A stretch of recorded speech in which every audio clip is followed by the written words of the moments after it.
கொரடாச்சேரி அருகே கோயில் திருவிழாவில் பட்டியலின மக்களுக்கு அனுமதி மறுக்கப்படுவதாக புகார் எழுந்திருக்கிறது. இதனால் கோயில் முன்பு மக்கள் போராட்டத்தில் ஈடுபட்டிருக்கிறார்கள். தகவல்களோடு செய்தியாளர் மாதவன் இணைந்திருக்கிறார். என்ன நடந்தது மாதவன்?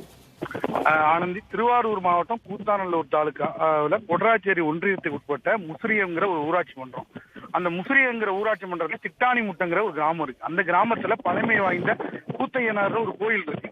அந்த கோயில்ல கடந்த பல ஆண்டுகளாகவே எல்லா பிற்படுத்தப்பட்ட மக்கள், பட்டியலின மக்கள், அனைத்து தரப்பு மக்களுமே ஒன்னா சேர்ந்துதான் வழிபட்டதாகவும், கடந்த சில ஆண்டுகளாக அந்த பிற்படுத்தப்பட்ட மக்கள், பட்டியலின மக்கள் அனுமதிக்கல அப்படிங்கிற ஒரு குற்றச்சாட்டை முன்வைத்து இன்னைக்கு அந்த பட்டியலின மக்கள் 100க்கும் மேற்பட்டவங்க அந்த கூத்தையனார் கோயில் வளாகத்திலேயே முற்றுகை போராட்டம் மாதிரி உள்ளே இருக்கிறாங்க. காத்திருப்பு போராட்டத்தில் ஈடுபட்டிருக்காங்க. அவங்க என்ன சொல்றாங்கன்னா, நாங்க தொடர்ந்து பல ஆண்டுகளுக்கு முடியல நாங்க ஒன்னா பண்ணிக்கிட்டு இருந்தோம். இப்ப திடீர்னு சில ஆண்டுகளாக மட்டும் எங்களுக்கு மறுக்கப்படுகிறது, எங்களுக்கு அந்த உரிமை மறுக்கப்படுகிறது. அதனால எங்களுக்கு உரிய நடவடிக்கை, ஏன்னா பலமுறை இவங்க மாவட்ட நிர்வாகத்திட்டையும் அந்த கூத்தாநல்லூர் சரௌண்டிங்ல வட்டாட்சியத்தையும் பலமுறை மனு கொடுத்தோம். காவல்துறையிட்ட பலமுறை சொல்லியும் எந்தவித நடவடிக்கையும் எடுக்கல.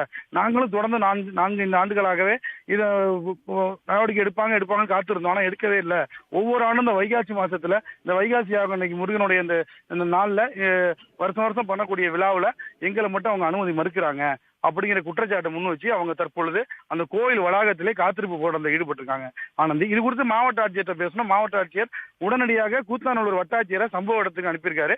கூத்தாநல்லூர் வட்டாட்சியர் சம்பவ இடத்தை தற்பொழுது பேச்சுவார்த்தை நடத்தி கொண்டிருக்கிறார். கூடுதல் விவரங்களுக்கு நன்றி மாதவன்.